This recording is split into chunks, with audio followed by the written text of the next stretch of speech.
Barkanmu da sake saduwa a wata sa'a mai dumbin albarka. Ubangiji Allah yana ɗauke da saƙonni da za su albarkace ka, za su albarkace ki, su sauya su kuma gina rayuwa.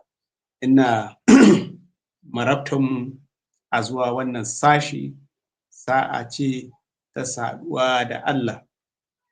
Kada mu manta wannan saƙo na zuwa ne daga Trumpet Media. Nan ne ake busa wannan shela zuwa ga kowane mai rai a doron duniya domin mu ji, mu samu ceto, mu samu tsira. Yayin da muke wannan sauraro, kada mu jinkirta, mu raba wannan saƙo da sauran abokanai da maƙwabta. Kada mu manta ana iya raba a kowane kafa na sada zumunta. Baicin haka, idan mai sauraro akwai duhun kai, akwai rashin sani ko rashin fahimta, akwai shakka, akwai buƙatar koyarwa ko almajirtarwa, muna nan a shirye a tuntuɓe mu, za mu taimaka. Kada a manta a yayata wannan labari domin 'yan uwa su ma su samu ƙaruwa da ginuwa a cikin ruhaniyarsu.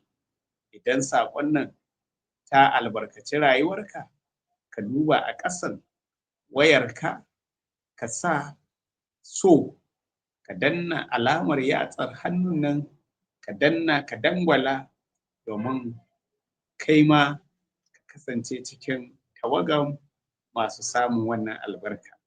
Ubangiji Allah ya sanya albarka a maganarsa. Yau za mu karanta wahayin Yahaya Sura 15 aya 1 zuwa 4.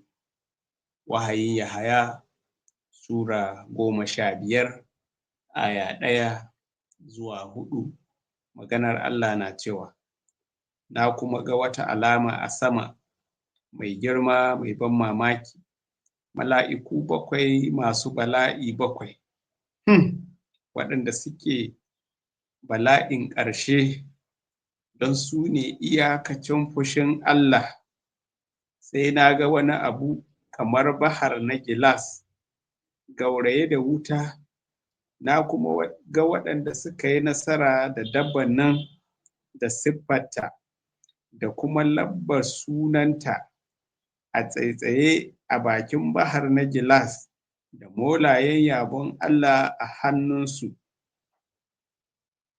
Waɗannan mutane suna raira waƙar da Musa bawan Allah ya yi, da kuma wadda ake yi wa ɗan ragon nan, suna cewa, ayyukanka manya ne, masu ban mamaki, ya Ubangiji Allah Maɗaukaki, hanyoyinka na adalci ne, na gaskiya ne kuma, ya sarkin al'ummai.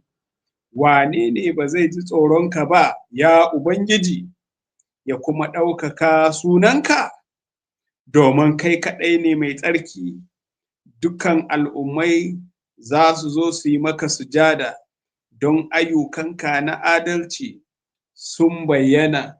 Ya Allah, na roƙe ka, ka bayyana ayyukanka na adalci a zuciyan kowane mai sauraro, domin mu gaskanta mu yi imani da waɗannan kalmomin.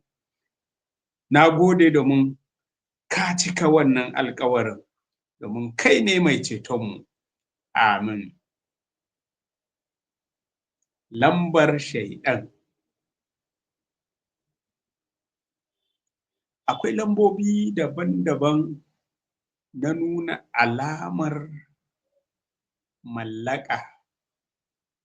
Idan ka je rugar Fulani, Fulani suna da lambobi shanunsu, su sun san yadda suke yi. Idan ka je gonaki na Nasara, akwai na'ura da take sa wa dabbobi lambobi a gonaki. Sutura da muke sawa, kowace kamfani tana da lambarta. motoci suna da lambar su, kamfanin Toyota, kamfanin Peugeot, kamfanin Honda, kamfanin Suzuki, da kowace kamfani da take gyara na'ura sai ka ga suna da lambar su.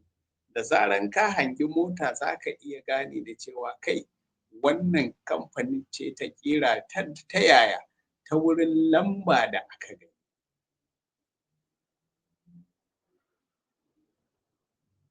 Makarantu suna da lambobi, wato baji da ake manna a ƙirji zai bambanta ya ce waɗannan ɗaliban daga wannan makarantar ce ko waccan.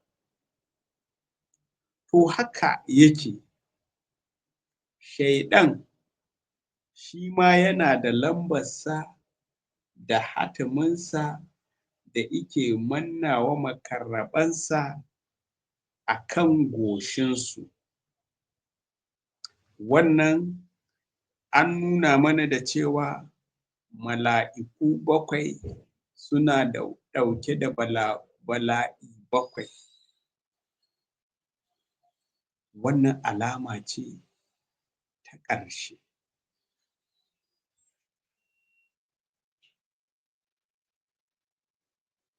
Alama ce ta nuna iyaka.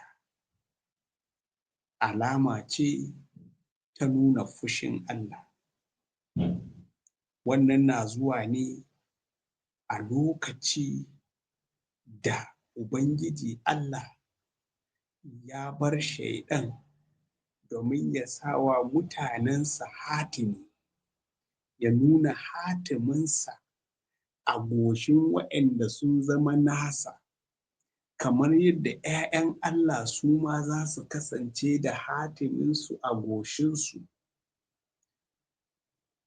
A'a, kana da lambar nan 666, lambar shaiɗan, alama ce ta ƙarshe na nuna iyakar fushin Allah.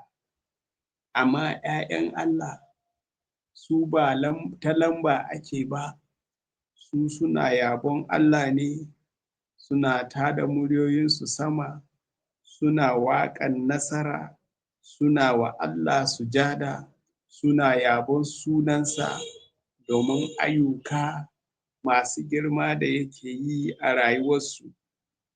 To jama'a, wanne ne kake ciki? Ka karɓi shaidar shaiɗan ne a goshinka, ko kana cikin masu yi wa Allah yabo da sujjada daga zuci ba daga baka ba? Yau mun kai wata zamani, a zamanin nan muna cike da masu raira waƙa ga Ubangiji amma ba su san Ubangijin ba, shi ma bai san su ba. Waɗansu suna ɗauke ne da hatimi da lambar shaiɗan, amma suna tunƙaho da cewa su Allah suke bautawa. Manta da yadda kake ƙulle ido kana rairawa, manta da harsuna da kake yi lokacin da kake rairawa, manta da ihu da kake yi lokacin da kake rairawa. Ba ta nan ba ne, ba nan take ba. Abin da ake buƙata shine ya zamanto da cewa kana cikin mutane da suke aikata gaskiya da adalci, kuna bin tafarkin Isa Almasihu, hanyar gaskiya, hanyar adalci, hanya ce ta aikata abin da ya cancanta. Waɗannan mutane su ne kaɗai za su kasance, za su samu tsira. Wannan lambar bala'i ce da masifa na ƙarshe, in ji Ubangiji Allah. To kada ka yarda shaiɗan ya sa maka lambar nan. Abin da zai sa ka karɓi lambar nan shine in ba ka yi wa Allah sujada. Waɗanda suke yi wa ɗan rago sujada, waɗanda suke bauta wa Isa Almasihu, waɗanda suke sujada ga Ubangiji Allah na sama, ba za su sami lambar nan ba. Kada ka yarda ka kasance a cikin tawagar mutane masu hallaka. Karɓi ceto da ke cikin Isa Almasihu ta wurin yi wa Isa Almasihu sujada. ina maka addu'a, ina maki addu'a, miƙa zuciyarka, miƙa zuciyata domin yin sujada ga Allah mai rai.